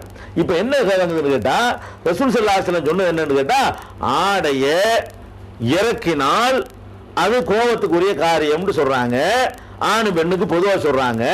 பெண்ணு கேட்கிறாங்க, நாங்க ஆடை இறக்காம முட்டுக்கால் வரைக்கும் நாங்க உடுத்தணும்னு சொன்னா அது எப்படி சரியா வரணும்னு ஒரு ஜானம் இறக்கிக்கமாங்கிறாங்க. முட்டுக்கால இருந்து ஒரு ஜானம் இறக்குனீங்கன்னு சொன்னா அப்ப பாதம் தெரியுமேன்னு அவங்க கேட்கிறாங்க. அப்ப ரசூல் ஸல்லல்லாஹு அலைஹி வஸல்லம் சொல்றாங்க, பாதம் தெரிஞ்சா ஒரு முளம் இறக்கிக்கங்கிறாங்க. ஒரு முளம் இறக்கிக்கன்னு சொன்னோம் நிப்பாட்டல, ஒரு முளம் இறக்கிக்கன்னு சொல்லிட்டு சொல்றாங்க லா யஸிதுன அலைஹி, ஒரு முளத்தை விட ஜாஸ்தி கிடையாது, ஒரு முளம் தான். அப்ப முட்டுக்கால்ல இருந்து ஒரு முளம்னு சொல்லக்கூடிய நேரத்தில் கண்டிப்பாக பாதத்தில் விரல்கள் அப்படி இப்படின்னு தெரியத்தான் செய்யும். அடிபாகம் தெரியும், குனிந்தால் தெரியும், சைதா செய்தால் தெரியும். அது கீழையும் போட்டு மொத்தத்திலையும் இறக்கணும் என்ற அர்த்தம் அதுல வராது என்பதை இதுல இருந்து விளங்கிக்கிற நசையில, அதாவது இது எங்கெங்கெல்லாம் இருக்குங்களா விளங்கிக்கிறேன்னு, திருமதியில் 1653, நசையில் 5242, 5243, முஸ்னத் அகமதுல 25303, 25459 ஆகிய எண்களை கொண்ட ஹதீஸாக இருக்கிறது. இன்னும் சொல்ல போனால் அகமதுல வரக்கூடிய ஒரு ஹதீஸ் என்ன இருக்குன்னு கேட்டா 4543வது ஹதீஸ்ல ரஹஸல் நிசாயி, நல்லா கவனிக்கணும். அதுல இடம்பெற இப்னு உமர் அறிவிக்கிறாங்க, பெண்களுக்கு அனுமதித்தார்கள், ஆர்டர் கிடையாது. ரஹஸல் நிசாயி, பெண்களுக்கு நபி ஸல்லல்லாஹு அலைஹி வஸல்லம் அவர்கள் அனுமதித்தார்கள். ஐயுர்ஹீன ஷிப்ரன், ஒரு ஜான் இறக்க அனுமதித்தார்கள். ஃபகுல்ன யா ரசூலல்லாஹ், அல்லாஹ்வுடைய தூதரே, இதன் தன்கஷிபு அக்தாமுனா, எங்கள் பாதங்கள் வெளியே தெரியுமே அப்படின்ற உடனே ஃபகால திரான், ஒரு முழம் என்று சொன்னார்கள். அதோடு நிறுத்திக் கொள்ளாமல் வலா தஸீதுன அலைஹி, அதுக்கு மேல ஜாஸ்தி ஆக்கிறாதீங்க. இது அகமதுல 4543வது ஹதீஸாக இடம்பெற்றிருக்கிறது. இதில் என்ன வழங்குதுன்னு கேட்டா, பெண்கள் முட்டுக்காலில் இருந்து கணக்கு பண்ணி ஒரு முழம் விட்டுக்கிற வேண்டியதான். அந்த ஒரு முழம் என்பது அப்ப ஆளாளுக்கு வித்தியாசப்படும்லாம் நீங்க நினைக்க கூடாது. ஏன்னு கேட்டா, ஒரு முழத்தை நீங்க அளக்கு, கை முழம் தானே, கை முழத்தில் நீங்க அளந்தீங்கன்னு சொன்னா அது அவரவருக்கு எனக்கு கரெக்டா வரும். இப்ப எனக்கு இதுல ஒரு முழம் எவ்வளவு வருதோ அதுக்கு தகுந்த மாதிரி தான் காலு அமைஞ்சிருக்கும். முட்டுக்காலில் இருந்து கீழே வரைக்கும் ஒரு அளவு இருக்குல்ல, என் கை முழத்தை விட்டா கரெக்டா அந்த கரண்டை நிற்கும், கரெக்டா கரண்ட் வரைக்கும் வரும், கரண்டை விட கொஞ்சம் கூட இறங்கி நிற்கும். அவரவர் கையில் அவரவர் போட்டாங்கன்னு சொன்னா ஒரு முழம் என்பது அது ஒரு போதுமானதாக இருக்கும். கண்டிப்பா அதுல நடக்கிற நேரத்தில் கால்கள் அப்படி இப்படிமா தான் தெரியும். அடிபாகம் மறைக்கணுங்கிறதோ சாக்ஸ் அதிகப்படுத்தக்கூடாதுங்கிறாங்க. இது குளிருக்காக அணிகிற காலுறை என்ற அடிப்படையில் நீங்கள் அது போட்டுக்கலாம். சாக்ஸ் போடுறது குற்றம் கிடையாது. அது ஒரு குளிருக்காகவோ பித்த வெடிப்புக்காகவோ வேற ஏதாவது ஒரு காரணத்துக்காக நீங்கள் போட்டுக் கொண்டீர்களே ஆனால் அது வேற விஷயம். அதை போடணும் என்று சட்டம் வகுத்தீர்களே ஆனால் அதை நீங்க வகுக்க இயலாது, நான் வகுக்க இயலாது, அல்லாஹ் தான் வகுக்கணும். இல்லைன்னா அல்லாஹ்வுடைய ரசூல் தான் வகுக்கணும். அல்லாஹ் ரசூல் சொல்லாத ஒன்றை நாம சட்டமா வகுக்கிறதுக்கு அனுமதி கிடையாதுங்கிற விளங்கிறேன்னு. அதனால சாக்ஸ் போடணுங்கிறதோ சாக்ஸ் போடாட்டி தொழக்கூடாதுங்கிறதோ பாதம் தெரியக்கூடாது என்பதெல்லாம் எந்த ஒரு குர்ஆன்லையும் எந்த ஒரு ஹதீஸ்லையும் இந்த கருத்தை சொல்லக்கூடிய ஆதாரப்பூர்வமான ஒரு ஹதீஸும் கிடையாது என்பதை விளங்கிக்கணும். பெண்கள் காலுறை அணியணும், உங்க பாதம் தெரியக்கூடாது, சைதா செய்யும் போது அப்ப கூட தொழுகை செல்லாமல் போயிடும் என்றெல்லாம் சொல்லுகிற ஒரு பிரச்சாரம் செய்வதை நம்ம பார்க்கிறோம். அதுக்கு சான்று இல்லை என்பதை சொன்னோம். ஆனால் ஒரு சான்று இருக்கிறது, ஆனால் ஆதாரப்பூர்வமான சான்று இல்லை. அது என்ன சான்று என்று கேட்டால், அபுதாவுதுல 545வது ஹதீஸா இருக்கிறது. ஒரு பெண் கீழாடை இல்லாமல், கீழாண்ட வேட்டி தனியாக பாவாடை உடுத்தாம ஒரே மாதிரியா பெரிய புர்கா மாதிரி அதில் நைட்டி மாதிரி போட்டுக்கொண்டு தலையில் ஒரு முட்டாக்க போட்டுக்கொண்டு தலையில் ஒரு ஹிமாரை போட்டுக்கொண்டு ஒரு நைட்டி மாதிரி அணிந்து கொண்டு தொழுவலாமா அப்படின்னு சொல்லி உம்மு சலமாவிடத்தில் உம்மு சலமா நபிகள் நாயகம் ஸல்லல்லாஹு அலைஹி வஸல்லம் அவங்கள்ட்ட கேட்குறாங்க. அப்போ நபி ஸல்லல்லாஹு அலைஹி சொல்கிறாங்க, இதாக்கான திரவ சாபிகன் யுகத்தி லுஹூர கதமைகா, அவருடைய பாதங்களுடைய மேற்பகுதியை அது மறைக்கும் அளவுக்கு இருக்குமே ஆனால் பரவாயில்லை. பாதத்தினுடைய மேற்பகுதி மறைகிற அளவுக்கு அந்த நைட்டியோ அந்த கீழாடையோ இருக்குமையானால் அதுல ப்ராப்ளம் இல்லை என்று ரசூல் ஸல்லல்லாஹு அலைஹி வஸல்லம் சொன்னதாக அபூதாவுதுல 545வது ஹதீஸ்ல இருக்கிறது. இந்த ஹதீஸை பொறுத்த வரைக்கும் அதே அபூதாவுதுல இந்த ஹதீஸை ஒட்டி இது கீழே இதனுடைய குறிப்புல அபூதாவுது என்ன சொல்றாருன்னு கேட்டா, இந்த ஹதீஸை வந்து முகமது இப்னு ஸைத் என்பவர் வழியாக அப்துல்லாஹ் இப்னு தீனார் அறிவிக்கிறார். இந்த ஹதீஸை முகமது இப்னு ஸைத் சொன்னதாக அப்துல்லாஹ் இப்னு தீனார் சொல்றாரு. இந்த முகமது இப்னு ஸைத்கிட்ட இருந்து அப்துல்லாஹ் இப்னு தீனார் மாத்திரம் இல்லாம இதே செய்தியை வேற சில பேர் அறிவிக்கிறாங்க. அவங்க யார் என்று கேட்டால் மாலிக் இப்னு அனஸ், மாலிக் இமாம் இருக்காங்கல்ல அவங்க, பக்ர் இப்னு முலர் ஒன்று, ஹப்ஸ் இப்னு கியாஸ் ஒன்று, இஸ்மாயில் இப்னு ஜாஃபர் ஒன்று, நாலாச்சா இப்னு அபீதாப் ஒன்று, இப்னு இஸ்ஹாக் ஒன்று, இப்படி 4 பேர் 6 பேர் அறிவிக்கிறாங்க. அப்ப இந்த முகமது இப்னு ஸைத் என்பவரிடம் இருந்து மொத்தம் அறிவிக்கிற ஆளுக்கு 7 பேர். 7ல வந்து அப்துல்லாஹ் இப்னு தீனார் அறிவிக்கிற ஹதீஸை இப்ப பார்த்தோம். மீதி 6 பேர் இந்த செய்தி அறிவிக்கிறாங்க. எப்படி அறிவிக்கிறாங்கன்னு கேட்டா, உம்மு சலமாட்ட யாரோ கேட்கும் பொழுது உம்மு சலமா சொந்த கருத்தா இப்படி சொன்னாங்க என்றுதான் அதுல 6 பேர் அறிவிக்கிறாங்க. அப்ப இந்த ஒரு ஆள் என்ன செய்யறாருன்னா ரசூல் ஸல்லல்லாஹு அலைஹி வஸல்லம் சேவை இல்லாம சம்பந்தப்படுத்திருக்கிறாரு. உம்மு சலமா அவங்க சொன்னாங்க இந்த மாதிரி ஒரு பெண் அணியலாமான்னு கேட்கும்போது அவங்க சொல்றாங்க மேல பாதத்துடைய மேல் பகுதி மறைஞ்சா தான் அணியலாம், அதை வச்சு தொழுவலாம்னு சொல்லி அவங்க சொன்னதாக இருக்கிறது. அதனால இது ரசூல் ஸல்லல்லாஹு அலைஹி வஸல்லம் அவர்களோடு சம்பந்தப்படுத்தி சொல்லக்கூடிய அறிவிப்பு சரியில்லை. ஏன்னா ஒரு ஆள்கிட்ட இருந்து அந்த செய்தி அறிவிக்கப்படுது. ஒரு செய்தி தான் இது. முகமது இப்னு ஸைத்கிட்ட இருந்து 7 பேர் படிச்சிருக்கிறாங்க. 7 பேர்ல 6 பேர் அறிவிக்கிறாங்க உம்மு சலமா சொந்த கருத்தா சொன்னதாக. ஒரு ஆள் மட்டும் சொல்றாரு ரசூலுல்லாஹ் சொன்னதாக சொல்லும் போது அவர்கிட்ட மறதி வருவதற்கு வாய்ப்பு கூட, 6 பேர்கிட்ட மறதி வருவதற்கு வாய்ப்பு கம்மி என்ற இந்த கருத்துக்களை எல்லாம் அபூதாவுத் அவர்களே சொல்லிடுறதுனால இது ரசூல் ஸல்லல்லாஹு அலைஹி வஸல்லம் சம்பந்தம் இல்லாத ஒரு ஹதீஸ்னு விளங்கிக்கணும். அப்படியே இதை உம்மு சலமா சொன்னா ஏத்துக்கிட்டா என்னன்னு கேட்டா கூட அந்த ஹதீஸ்லையும் இது இல்லை, இதான் இருக்குது. அந்த ஹதீஸ் ஆதாரமா ஏத்துக்கிட்டா கூட பாதங்களின் மேற்பகுதி மறைகிற அளவுக்கு அந்த ஆடை இறங்கியிருந்தா போதும், பாதங்களுடைய சைதாவுக்கு போனா உள்ளேயும் அவர் மடிஞ்சு நிக்கிற அளவுக்கு இருக்கணும் அப்படிங்கிற மாதிரி கருத்தை அந்த ஹதீஸை தரவில்லை. எந்த ஹதீஸை காலுரை அணிவதற்கு ஆதாரமா அவர்கள் காட்டுகிறார்களோ அந்த ஹதீஸ்லயே காலுரை அணிவதற்கு இல்லைங்கிறது தான் ஆதாரமா இருக்குது. அது ஆதாரப்பூர்வமான ஹதீஸும் இல்லைங்கிறத விளங்கிக்கணும். அதுக்கடுத்து நபிகள் நாயகம் ஸல்லல்லாஹு அலைஹி வஸல்லம் அவங்க காலத்தில் நடந்த ஒரு சம்பவம், ஃபாத்திமா பின்த் கைஸுங்கிறவங்க தொடர்பான சம்பவம். இவங்க என்ன செய்யறாங்கன்னு கேட்டா, இவங்களை வந்து ஒரு ஆள் வந்து திருமணம் பண்றாரு. திருமணம் பண்ண உடனே அவர் வந்து கொல்லப்பட்டு போயிறாரு. கொல்லப்பட்டவுடனே இவங்க விதவையா இருக்கிறாங்க. அப்போ வந்து அப்துல் ரஹ்மான் இப்னு அவுஃப் என்ன செய்யறாங்கன்னு கேட்டா, அவங்க வந்து பெண் கேட்டு வர்றாங்க.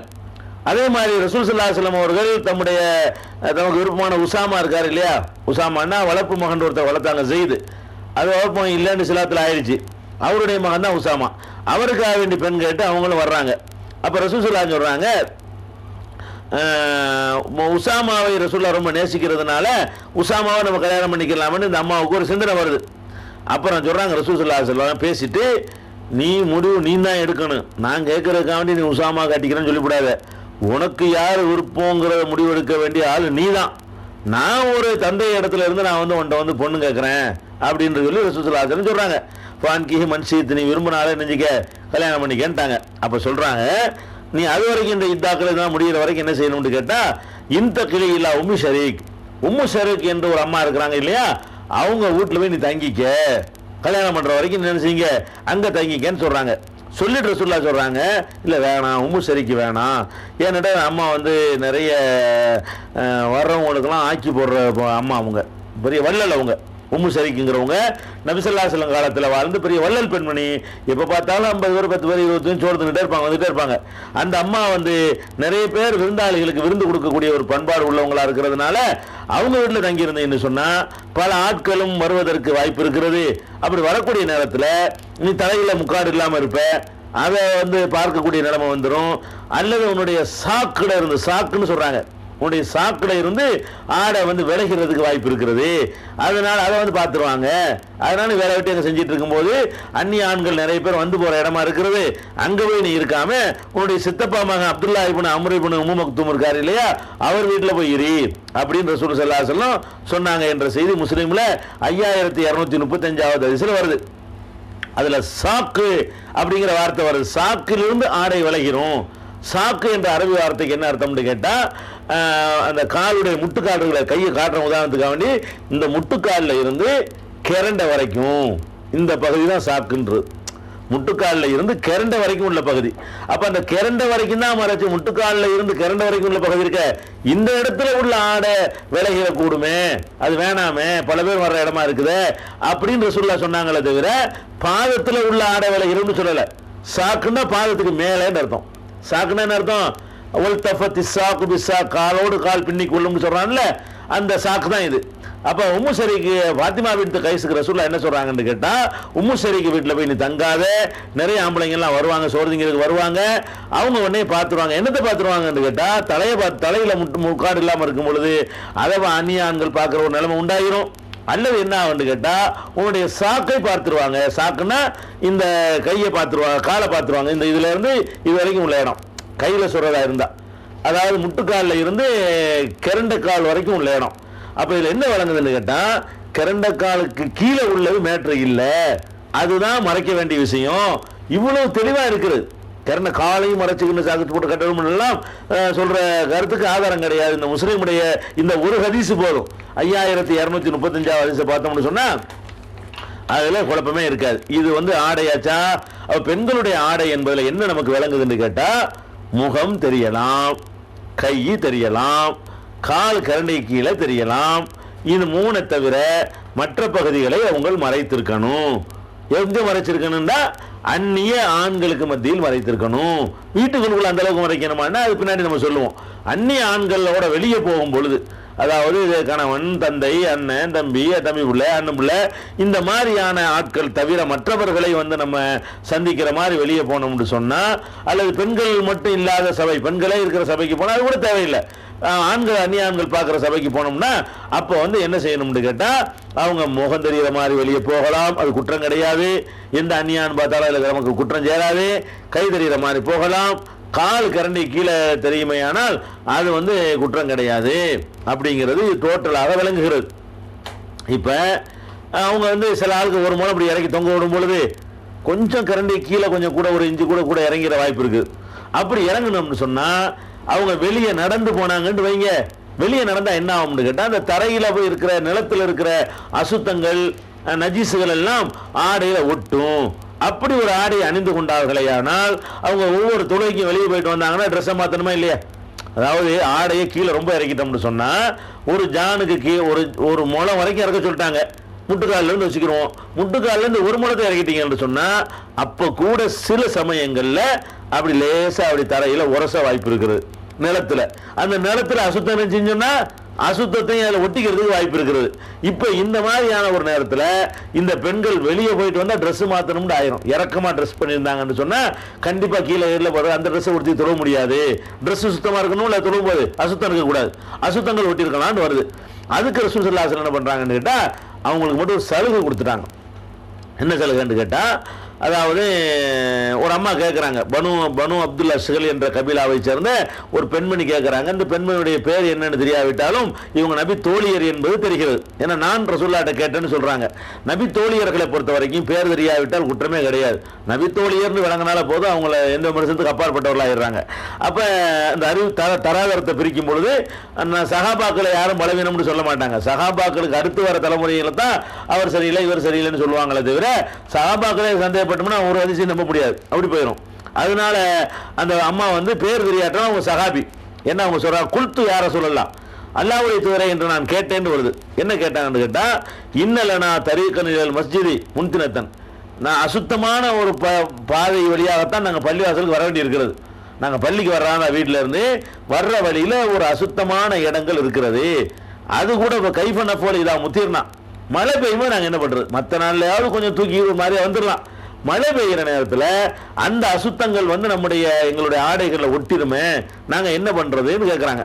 அப்ப ரசூல் ஸல்லல்லாஹு அலைஹி வஸல்லம் கேட்கறாங்க, அலைஸ பாதஹா தரீகுன் ஹி அத்யபு மின்ஹா, அதை விட ஒரு நல்ல பாதை அதுக்கப்புறம் இல்லையான்னு கேட்கறாங்க. இங்கேருந்து வீட்டை விட்டு கிளம்புறோம், ஒரு 10 அடிக்கு அசுத்தமா இருக்குது, ஒரு 10 அடிக்கு நல்ல பாதையா இருக்குது. அசுத்தத்தை மிதிச்சு விட்டு அசுத்தத்தை கடந்துட்டு நல்ல பாதையில் நடக்கிறோம். அப்படி எதுவும் இருக்குதா? அல்ல நேர அசுத்தத்தில் முடிஞ்சோன்னு பள்ளியாசல் வந்துருதா எப்படின்னு கேட்கறாங்க. இல்லை அது இருக்குது, நான் அசுத்தமான இடத்துல நடந்துட்டு நல்ல இடத்துலையும் நடக்கிறோம் அப்படிங்கிறாங்க அந்த அம்மா. அப்போ ரசூல் சொல்றாங்க ஹாதிஹி பி ஹாதிஹி, அதுக்கு இது சரியா போச்சுட்டாங்க. எதுக்கு சரியா போச்சு?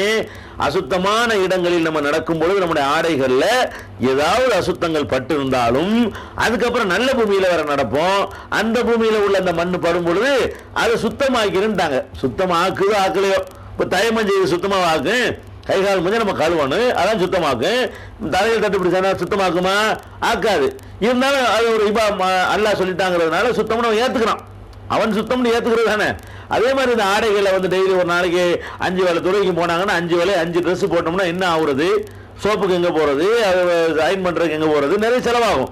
அதுக்காக ரசூலுல்லாஹ் என்ன பண்ணுறாங்கன்னு கேட்டால், அசுத்தமான பாதைகளில் பெண்களுக்கு தான் இந்த சலுகை, ஆண்கள் தான் இறக்க ரொம்ப ஸ்ட்ரிக்டாக சொல்லிவிட்டாங்களே, தரையை கூட்டிகிட்டு போகிற மாதிரி அணிய முடியாது, பெண்களுக்கு தான் அந்த. பெண்கள் இப்படி போகக்கூடிய நேரத்தில் அவங்களுடைய ஆடையில் கீழே தரையில் சேலையில் அசுத்தங்கள் ஒட்டி கொள்ளுமையானால், அடுத்து அசுத்தமான அதில் உரசி விடுமையானால், அதை அடுத்து நல்ல பாதை வரும் பொழுது அதுலேயும் அந்த புடவை உரசி விடுமையானால் இதை அது சுத்தம் பண்ணி விட்டது என்று நபி ஸல்லல்லாஹு அலைஹி வஸல்லம் சொன்னதாக அபூதாவூதுல 327வது ஹதீஸ்ல பார்க்கிறோம்.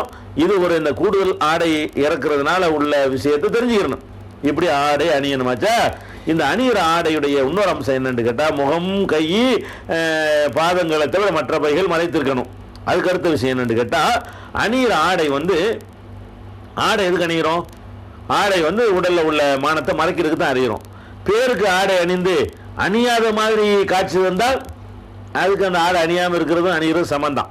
அப்போ நபி ஸல்லல்லாஹு அலைஹி வஸல்லம் வந்து அதை கண்டிக்கிறாங்க. ஆடை அணிகிறவங்க பெண்களை பொறுத்த வரைக்கும் ஒரு காலம் வரும், அதை ரசூல் ஸல்லல்லாஹு அலைஹி வஸல்லம் சொல்றாங்க. முஸ்லீம்ல வரக்கூடிய 5098வது ஹதீஸ், என்னுடைய சமுதாயத்தில் நரகவாசிகள் 2 குரூப் இருக்கிறாங்க.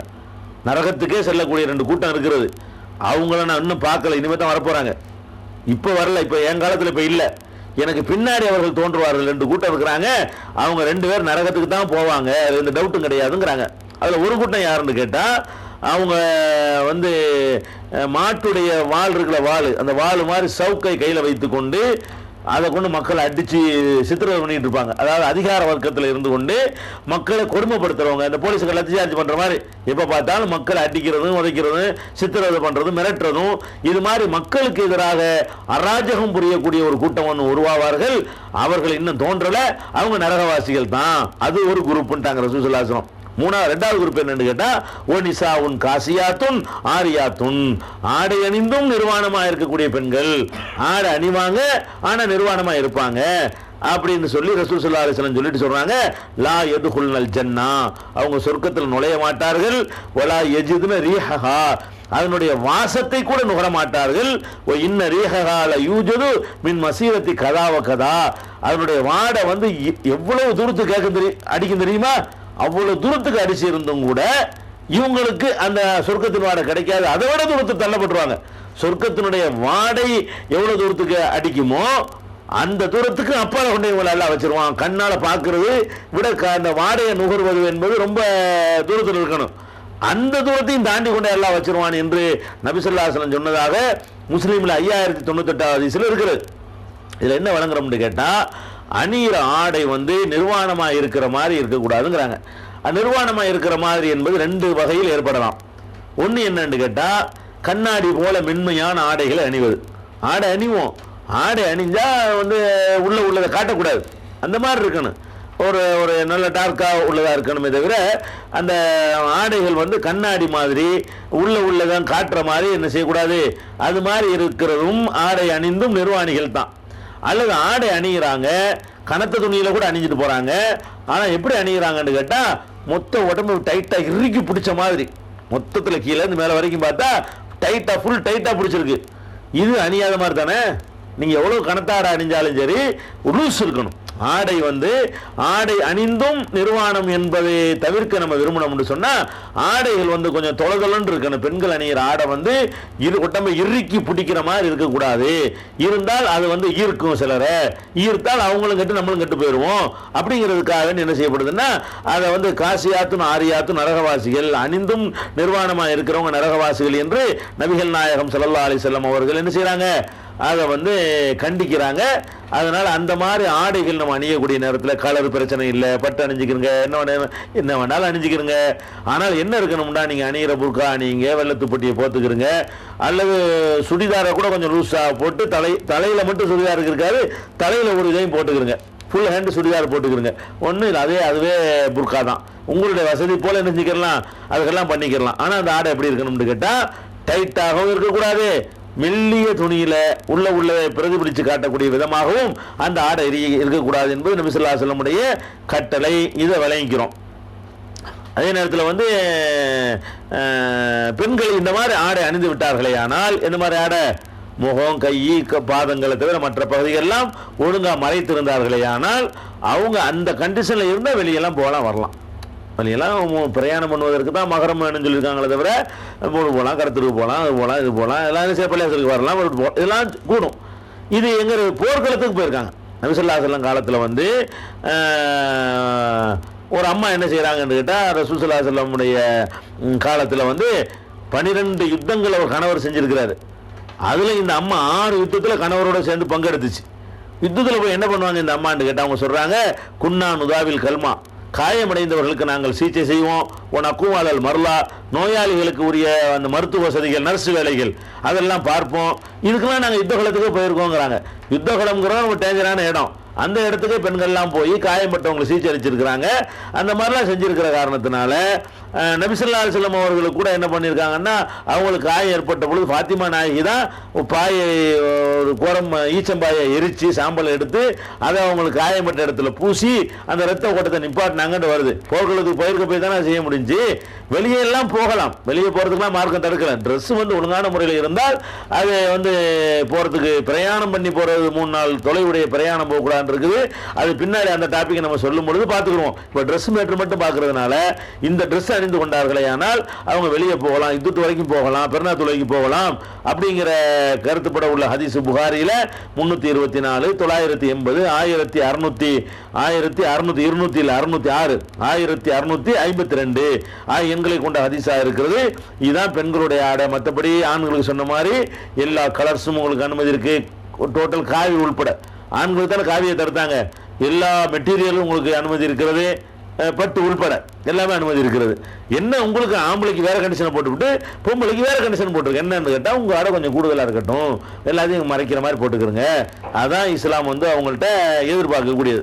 அடுத்தது இந்த ஆடைன்னு வந்துட்ட காரணத்தினால ஆடைக்கு அடுத்து நம்ம தெரிஞ்சுக்கிற வேண்டியது மனித வாழ்க்கையில் தொடர்புடைய நறுமண பொருள்கள், அதை பயன்படுத்துறது. ஆடை முடிஞ்சிருச்சுல, ஆடைக்கு அப்புறம் நறுமணப் பொருள் என்பது ஆண்கள் பெண்கள் எல்லாத்துக்கும் பொதுவானது தான். இந்த நறுமணப் பொருளை பொறுத்த வரைக்கும் நபி ஸல்லல்லாஹு அலைஹி வஸல்லத்துக்கு ரொம்ப நறுமணத்தில் ரொம்ப நாட்டம் கூட. இந்த வாசத்தை ரொம்ப ரொம்ப விரும்புவாங்க. மற்ற இதுல எல்லாம் பெரிய டேஸ்ட் எதிர்பார்க்க மாட்டாங்க. உணவுல பயங்கரமான டேஸ்டாக இருந்தால் தான் திங்கணும் அப்படிலாம் கிடையாது. அது படுக்கிற ஆடை, அணிஞ்சிருக்கிற ஆடை, பட்டுக்கிற கட்டில், இருக்கிற வீடு, சரணமாக அதெல்லாம் விரும்ப மாட்டாங்க. இதுல எல்லாம் பெரிய அளவுக்கு உங்களுக்கு ஈடுபாடுலாம் கிடையாது. எனக்கும் உலகத்துக்கு என்னப்பா இருக்குன்னு போயிடுவாங்க. ஆனால் எதை விரும்புவாங்கன்னு கேட்டால் அந்த நறுமணத்தை அவங்க விரும்புவாங்க. எந்த அளவுக்கு விரும்புவாங்கன்னு கேட்டால் நறுமணத்தை அவங்க மறுக்கவே மாட்டாங்களாம். அத்தர் கொண்டாந்து கொடுத்தா, மலர் கொண்டாந்து கொடுத்தா, வாசனை பொருள் கொடுத்தா, கஸ்தூரி கொடுத்தார்களே ஆனால் இந்த மாதிரி எந்த ஒரு அண்ணன் நபி ஸல்லல்லாஹு அலைஹி வஸல்லம் காணலா எருத்து தீப நன்மை வாசனை திரவியங்களை நபி ஸல்லல்லாஹு அலைஹி வஸல்லம் மறுத்தது இல்லை, மறுக்க மாட்டார்கள் என்று புகாரியில் 2582, 5929 ஆகிய ஹதீஸ்களில் பார்க்குறோம். ரசூலுல்லாஹ் மறுத்தது இல்லைன்னு. ரசூலுல்லாஹ் மறுக்காட்டி அவங்க தனிப்பட்ட முறையில் விரும்பி இருக்கிறாங்க, நம்மளும் விரும்பணுமான்னு கேட்டால் நம்ம கட்டளையும் போட்டிருக்கிறாங்க. எப்படி கட்டிருக்கிறாங்கன்னா, அபூ ஹுரைரா அறிவிக்கிறாங்க, மண் உரில் அலைஹி ரைஹானுன், யாருக்காவது நறுமண பொருள்கள் வழங்கப்படுமையானால் ஃபலா யருத்தஹு, அதை நிராகரிச்சிடாதீங்க. ஏன்னா ஃபைன்னஹு ஹபீஃபுல் மஹமலி, அது சுமக்க லேசானது. ஏன்னா சீனி முட்டையை தலையில் வைக்க போனால் நறுமண பொருள் வெயிட்லெஸ். ஹபீபுல் மஹமல்னா அது வெயிட்லெஸ்ஸாக எடை குறைந்தது. அதே தீபுர்ரீஹி, வாசம் நல்ல வாசம் வந்துக்கிட்டே இருக்கும், நல்ல வாசமும் தருது, தூக்குறதுக்கும் சிரமம் இல்லை. அதை தடவிக்கிற பொரிய இதில் தூக்குறதுக்கு வெயிட்டே இல்லை. வெயிட் இல்லாத ஒரு பொருளாக இருக்கிறதுனாலையும் நல்ல வாசனை வர்றதுனாலையும் அதை நீங்கள் நிராகரிக்காதீங்க என்று நபி ஸல்லல்லாஹு அலைஹி வஸல்லம் சொன்ன ஹதீஸ் முஸ்லீமில் 4183வது ஹதீஸாக நம்ம பார்க்கிறோம். அதே மாதிரி இந்த நறுமணங்கள் மறுக்கக்கூடாது, பூசிக்கொள்ளணும். இதில் குறிப்பாக மக்கள் கூடுகிற சபைகள், அது மாதிரியான ஃபங்க்ஷன்கள், ஜும்மாக்கள், பெருநாள்கள், இது மாதிரி கூட்டங்களுக்கு போகக்கூடிய நேரத்தில் இது பெண்களுக்கு மட்டும் நான் சொல்லிட்டு பொதுவாக சொல்லிட்டு இருக்கிறேன். பெண்களுக்கு மட்டும் வந்து விதிவிலக்கு நறுமணத்தில் வருது. நபி ஸல்லல்லாஹு அலைஹி வஸல்லம் என்ன செய்கிறாங்கன்னு கேட்டால், ஜும்மா தினத்தில் குளிக்கிறது கடமை. அதே நேரத்தில் வந்து வாயமச தீபன் நறுமண பொருளை பூசிக்கொள்வதும் அவசியம் என்று பெருமானார் ஸல்லல்லாஹு அலைஹி வஸல்லம் சொல்லியிருக்காங்க. ஜும்மா அன்னைக்கு, ஜும்மா என்பது பல மக்கள், அதிகமான மக்கள் கூடுகிற நேரம். அந்த இடத்துல வேர்வை நாற்றம் வரும், பலவித வாசங்கள் வரும். கொஞ்சம் அத்தர் போட்டுட்டு செண்டு போட்டுட்டு இருந்தோம்னு சொன்னால் அந்த வாசம் வந்து அதை அந்த கரெக்ட் பண்ணும். பல பேர் மூச்சு காத்து வரும், பல விஷயங்கள் இருக்கிறதுனால அந்த இடத்துல ஒரு ஆரோக்கியமான சூழ்நிலை நிலவாது. அது நிலவுவதற்காக என்ன செய்கிறாங்கன்னு கேட்டால், ஜும்மாவுக்கு போகும்போது அத்தர் பூசிக்கிட்டு போங்க, நறுமணம் பூசிக்கிட்டு போங்க. அத்தர் தான் பூசணும் இல்லை, கொஞ்சம் மல்லிகை கூட பாக்கெட்டில் வச்சுட்டு போகலாம், ஒரு மல்லிகை கூட வச்சுட்டு போகலாம். வாசம் வரணும், அவ்வளவுதான். நறுமணம்னு அங்கே வருதே தவிர அது அத்தர் லிக்விடாக இருக்கணும்லாம் அவசியம் கிடையாது. ஏதோ ஒரு வகையில் நறுமணம் வரணும். இப்போ நறுமண பொருளை வந்து என்ன செய்யுங்க, தூக்கிட்டு போங்க என்று ரசூல் ஸல்லல்லாஹு அலைஹி வஸல்லம் சொன்னதாக புகாரியில் 880, 883, 884, 910, 1400 ஆகிய எண்களை கொண்ட ஹதீஸா இருக்கிறது. இந்த நறுமண பொருள்களை வந்து ஜும்மா அன்னைக்கு பூசிக்கொள்ள வேண்டும். இது ஒரு நறுமணம் சம்பந்தப்பட்ட ஒரு மேட்ரு. இதெல்லாம் பிறப்பு முதல் இறப்புறதே ஒரு மேட்ரு தானே, இதையும் தெரிஞ்சுக்கணும். அதுக்கடுத்து பெண்களை பொறுத்த வரைக்கும் அவர்கள் நறுமண பொருள்களை பூசிக்கொள்ளலாம். ஆனால் இரவு நேரங்களில் பூசித்தால் வெளியே போகக்கூடாது. பகலில் பூசிக்கிட்டார்களே ஆனால் வெளியெல்லாம் போகலாம். இரவு நேரத்தில் பூசிக்கொண்டார்களே ஆனால் அந்த இரவு நேரத்தில் பூசிக்கிட்டு வெளியே போனால் அது வெளியே போகிறது வந்து வேற ஒரு மெசேஜ் சொல்கிற மாதிரி தெரியுது பார்த்தா. அதனால ரசூல் ஸல்லல்லாஹு அலைஹி வஸல்லம் அதை வந்து தடுத்துருக்குறாங்க. எப்படி தடுக்கிறாங்கன்னு கேட்டால், பொதுவாக என்ன வரும்னு கேட்டால், இதா ஷஹிதத்து இஹதா குன்னல் மஸ்ஜித, உங்களில் யாராவது பள்ளிவாசலுக்கு வருவதாக இருந்தால் ஃபலா தமுஸ்ஸ தீபன், நறுமண பொருளை தொட வேண்டாம் என்று ரசூல் ஸல்லல்லாஹு அலைஹி வஸல்லம் சொன்னதாக முஸ்லீமில் 674வது ஹதீஸா இருக்கிறது. பள்ளிவாசலுக்கு வந்தாலும் நறுமணம் பூசிக்கிட்டு வரக்கூடாதுன்னு இந்த கருத்து சொல்லுகிறது. ஆனால் இது எதை சொல்லுது என்பது வேற ஒரு ஹதீஸில் விளக்கம் வருகிறது. இதுக்கு முந்தின ஹதீஸும் இதுக்கு பிந்தின ஹதீஸும். இது 674 முஸ்லீமில், 673, 675 அந்த ரெண்டு ஹதீஸில் என்ன வருதுன்னு கேட்டால், இது வந்து இஷாவுக்கு சொன்னது. என்ன வருதுன்னு கேட்டால், இதா ஷஹிதத் இஹதா குன்னல் இஷா, உங்களில் ஒரு பெண்மணி இஷா தொழுகைக்கு வருவதாக இருந்தால் அந்த இரவில் நறுமணம் பூசிக்கிட்டு வர வேண்டாம். இங்கே வர்றதா இருந்தால் ராத்திரில தான் பூசிட்டு வரக்கூடாதுங்கிறாங்க அப்படின்னு சொன்னதாக முஸ்லீமில் 673வது ஹதீஸில் இருக்கிறது. அதே மாதிரி 675 என்ன இருக்குன்னு கேட்டால், ஐயுமா இம்ராத்தின் அசாபத் புகூரன், எந்த ஒரு பெண் வந்து நறுமண புகை போட்டு கொண்டாலோ, அந்த காலத்தில் என்ன செய்வாங்கன்னு கேட்டால், புகையை போட்டு அந்த தலையில் காட்டினா நறுமணம் அப்படி ஏறிக்கணும் கொஞ்சம் நேரத்துக்கு. அந்த மாதிரி நறுமணை புகை போட்டு கொண்டிருக்கிறாரோ ஃபலா தஷஹத் மானல் இஷா அல் ஆஹிரா, இஷா உல் ஆஹிரான்னா கடைசி இஷான்னா மகரிப் இஷான்னு சொல்லுவாங்க. கடைசி இஷாவுக்கு வர வேண்டாம்னா இஷாவுக்கு வர வேண்டாம்னு அர்த்தம். இஷா தொழுகைக்கு வந்து வந்துடக்கூடாது, பள்ளிவாசலுக்கு வரக்கூடாது, வீட்டில் தொழுகணும். நறுமணத்தை போட்டிங்க என்று சொன்னால் அந்த ராத்திரி வேலையில் வந்து பள்ளிக்கு நீங்கள் வரக்கூடாது என்று நபி ஸல்லல்லாஹு அலைஹி வஸல்லம் சொல்கிறாங்க. பெண்களும் நறுமணம் பூசிக்கொள்ளலாம். கண்டிஷன் என்னென்னு கேட்டால், பகலில் ராத்திரியில் எல்லா நேரம் பூசிக்கலாம். ராத்திரியில் பூசிக்கிட்டாங்கன்னா வீட்டில் இருக்கணும், பகலில் பூசிக்கிட்டாங்கன்னா அது வெளியே வர்றத பற்றி குற்றம் இல்லை. இரவில் வரக்கூடிய நேரத்தில் நறுமணம் பூசி கொண்டவர்களாக அந்த நறுமணம்லாம் போன பிறகு வெளியே வரணும். அந்த மாதிரி வச்சுக்கிறேன்னு இது வெளியே வர்றதுக்குரிய ஒரு மேட்ரு. அதனால் இது வந்து விளங்கிக்கிறேன்னு. சில பேர் சொல்லுவாங்க, ஆணுக்கு ஒரு தனி நறுமணம் இருக்குது, பெண்ணுக்கு ஒரு தனி நறுமணம் இருக்குது, ஆண்களுக்கு உரிய அத்தர், பெண்களுக்கு உரிய அத்தர் என்றெல்லாம் ஹதீஸில் இருப்பதாக சொல்லுவாங்க. அப்படி ஒரு ஹதீஸ் இருக்கிறது. அந்த ஹதீஸ் சரியான ஹதீஸில் என்ன வருதுன்னு கேட்டால், தீபுர் ரிஜாலி, ஆண்கள் அணிய வேண்டிய நறுமணம் என்னவென்று சொன்னால், மா லஹர ரீஹுஹு வ கஃபிய லவ்னுஹு, எதனுடைய வாடை மிகைத்து கலர் வந்து கம்மியாக இருக்கிறதோ அது ஆண்கள் நறுமணம். பெண்கள் நறுமணம் என்னன்னு கேட்டால், கலர் கூட இருக்கணும், வாசம் கம்மியாக இருக்கணும். அது கலராக பூவாக இருக்கணும், கலராக இருக்கணும், வாசம் குறைவாக இருக்கணும் என்று ரசூல் ஸல்லல்லாஹு அலைஹி வஸல்லம் சொன்னதாக ஒரு ஹதீஸ் திருமதியில் 2711வது ஹதீஸில் வருகிறது. இது அபூ ஹுரைரா சொன்னதாக யார் அறிவிக்கிறார்னு கேட்டால், அன் ரஜுலின் அன் அபீ ஹுரைரா, அபூ ஹுரைரா சொன்னதாக ஒரு மனுஷன் அறிவிக்கிறார்னு வருது. ஒரு மாட அறிவிக்கி, அவர் யாரு? மனிதர் அறிவிக்கிறார்னு அதில் வருது. தவிர மனிதருக்கு பேரோ அட்ரஸோ ஊர ஒன்றும் கிடையாது. இந்த மாதிரி செய்திலாம் இருக்காரில் ஏற்றுக்கிற மாட்டாங்க. இன்னொரு அறிவிப்பில் வந்து துஃபாவி அப்படிங்கிற ஒரு அபூ ஹுரைரா அறிவிக்கிறார்னு சொல்லப்படுகிறது. இவர் யாருங்கிற இன்னொரு ரெக்கார்டும் கிடையாது, இவர் யார் என்று அறியப்படாதவர். அதனால நறுமணத்தை பொறுத்த வரைக்கும் அது எல்லாரும் பூசிக்கொள்ளலாம். பெண்களுக்கு மட்டும் ஒரு கண்டிஷன் என்னன்னு கேட்டால், எந்த நறுமணத்தினாலும் பூசிட்டு போங்க, வச்சுட்டு போங்க. பெண்களுக்கு மட்டும் உள்ள கண்டிஷன் என்னன்னு கேட்டால், நறுமணம் பூசிக்கிட்டு ராத்திரியில் வெளியே போயிடாதீங்க அப்படின்னு சொன்னாங்க. இது ஒரு விஷயம். இது போக நம்ம அலங்காரம் தொடர்புடைய நம்ம அன்றாட வாழ்க்கையில் தொடர்புடைய இன்னும் சில விஷயங்கள் இருக்கின்றன. அதுகளையும் இன்ஷா அல்லாஹ் நம்ம நாளைக்கு பார்க்கலாம்.